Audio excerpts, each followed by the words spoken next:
নমস্কাৰ সকলোকে মোৰ নতুন এটা ভিডিঅ'লৈ স্বাগতম জনাইছোঁ। হয়, বহুত দিনৰ পৰা মই ভিডিঅ' দিব পৰা নাছিলোঁ বিশেষ এটা কাৰণত। যিয়ে নহওক, আপোনালোকৰ কাৰণে মই এতিয়া ধাৰাবাহিকভাৱে যি ভিডিঅ' এডুকেশ্যনৰ হওক বা যিকোনো ধৰণৰ ইনফৰ্মেশ্যন আপোনালোকক দিবলৈ চেষ্টা কৰিম, বা চাকৰি বা বাতৰি যিমানখিনি আছে আপোনালোকক এতিয়াৰ পৰা ধাৰাবাহিকভাৱে আপোনালোকক খবৰ দিয়াৰ মই চেষ্টা কৰি যাম। আপোনালোকে ছাপোৰ্ট কৰিব, আৰু যিসকলে নতুনকৈ মোৰ চেনেললৈ আহিছে তেখেতসকলে ছাবস্ক্ৰাইব কৰিব, কাৰণ মই প্ৰত্যেকটো ইনফৰ্মেশ্যন বা যিমানখিনি খবৰ আপোনালোকক দিওঁ সেইখিনি বেছ কৰি বা বিভিন্ন ধৰণৰ তথ্যৰ পৰা মই আপোনালোকক সেই ইনফৰ্মেশ্যনখিনি দিয়া হয়। তো আজি ভিডিঅ'টো আৰম্ভ কৰিছোঁ।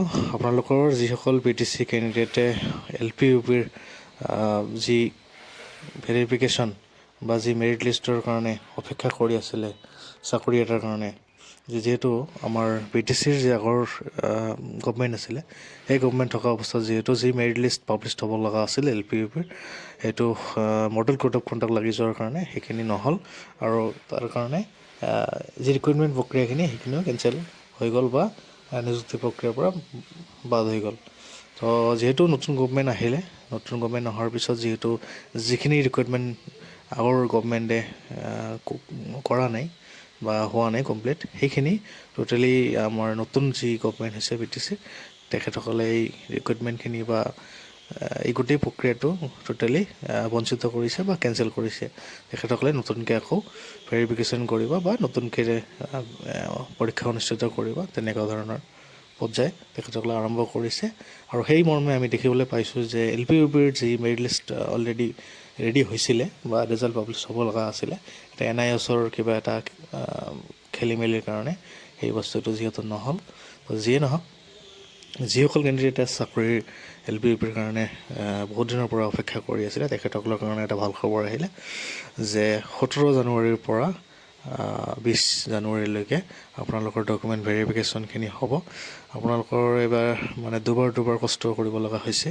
যিসকল কেণ্ডিডেটে বাক্সা ওদালগুৰি হয়, তেখেতসকলৰ যথেষ্টখিনি অলপ অসুবিধাৰ সন্মুখীন হ'ব বা ডাবল কষ্ট হ'ব তেখেতসকলৰ, যে আকৌ তেখেতসকলে ভেৰিফিকেশ্যন আহিব লাগিব কোকৰাঝাৰ ষ্টাফ কলেজ। হয়তো আপোনালোকে সকলোৱে জানে, বা যিসকলে নাজানে তেখেতসকলৰ কাৰণে মই নতুনকৈ ভিডিঅ' এটা বনাই আপোনালোকক কোনখিনি হয় কোকৰাঝাৰ ষ্টাফ কলেজ, এই গোটেইখিনি আপোনালোকক মই, যিহেতু অহাকালি কোকৰাঝাৰ যাম, তো আপোনালোকক সেই গোটেইখিনি কেনেকৈ আহিব লাগে, ট্ৰেইন ষ্টেচনৰ পৰা কেনেকৈ আহিব লাগে বা কোনখিনি প্লেজত হয়, এই গোটেই তথ্যখিনি মই আপোনালোকক ভিডিঅ'ত আপোনালোকক দাঙি ধৰিম। তো এতিয়া কথা হ'ল যে যিসকল কেণ্ডিডেটে অলৰেডি LP UPৰ কাৰণে এটা মেৰিট লিষ্ট আহিব, ফাইনেল মেৰিট লিষ্ট, বা তেখেতসকলে এপইণ্টমেণ্ট পাব, তেখেতসকলে এই প্ৰক্ৰিয়াটোলৈ বাট চাই আছিলে। কিন্তু এই আজি যিহেতু ন'টিছ এটা পাব্লিছ হৈছিলে যে আগৰ যি মেৰিট লিষ্ট আছিলে সেইখিনি কেঞ্চেল কৰা হৈছে, যি লিষ্ট বনাইছিলে। তো এইবাৰ নতুনকৈ ভেৰিফিকেশ্যন হ'ব, আৰু তাৰ পৰাই নতুনকৈ মেৰিট লিষ্ট ফাইনেল হ'ব। তো আপোনালোকৰ মই আবেদন জনাম যে আপোনালোকে আপোনালোকৰ নিজৰ ৰেজিষ্ট্ৰেশ্যন নম্বৰ যিখিনি আছে সেই ডেট অনুযায়ী আপোনালোকে ডকুমেণ্ট ভেৰিফিকেশ্যনত আহিব। আৰু যদি কোনোবা কেণ্ডিডেটে এই ডেট যিখিনি দিয়া আছে 17 তাৰিখৰ পৰা 20 তাৰিখ, যদি আপোনালোকে কোনোবাই আহিব নোৱাৰে, কিবা অসুবিধা থাকে, আপোনালোকে 21 তাৰিখে কোকৰাঝাৰ গভট ইউনিভাৰ্চিটি, যিটো গভট কলেজ আছিলে আগত, তাতে আপোনালোকে ভেৰিফিকেশ্যন কৰিব পাৰিব।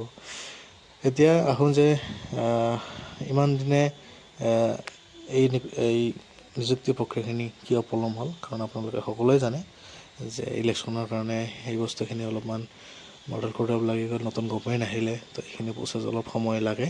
নতুনকৈ আমাৰ এডুকেশ্যন নিয়ম ৰবিৰাম নাৰ্জাৰী ডাঙৰীয়াই যিহেতু এতিয়া BTCৰ নতুন EM হয়, তেখেতসকলে এই কামখিনি হাতত লৈছে, আৰু আগন্তুক দিনত GT হওক, থাৰ্ড গ্ৰেড ফ'ৰ্থ গ্ৰেড, এই পৰ্যায়ক্ৰমে গোটেইখিনি নিযুক্তি প্ৰক্ৰিয়া সম্পূৰ্ণ হ'ব বুলি তেখেতে জনাইছিলে, আৰু সেই মৰ্মে কাম কৰি আছে।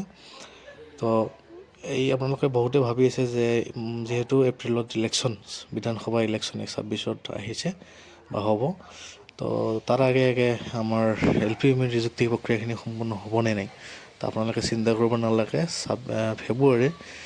ফেব্ৰুৱাৰী লাষ্ট মানলৈকে হ'লেও এই নিযুক্তি প্ৰক্ৰিয়াখিনি সম্পূৰ্ণ হৈ যাব। আপোনালোকে চিন্তা কৰিব নালাগে, আপোনালোকে ভেৰিফিকেশ্যনখিনি কৰি লওক ভালকৈ। আৰু সকলোকে মোৰ ফালৰ পৰা, আমাৰ চেনেলৰ ফালৰ পৰা শুভেচ্ছা থাকিলে, সকলোৱে এটা চাকৰি পাওক। এইখিনি কৈ মই আজি ভিডিঅ' এইখিনিতে সমাপ্ত কৰিছোঁ। ধন্যবাদ।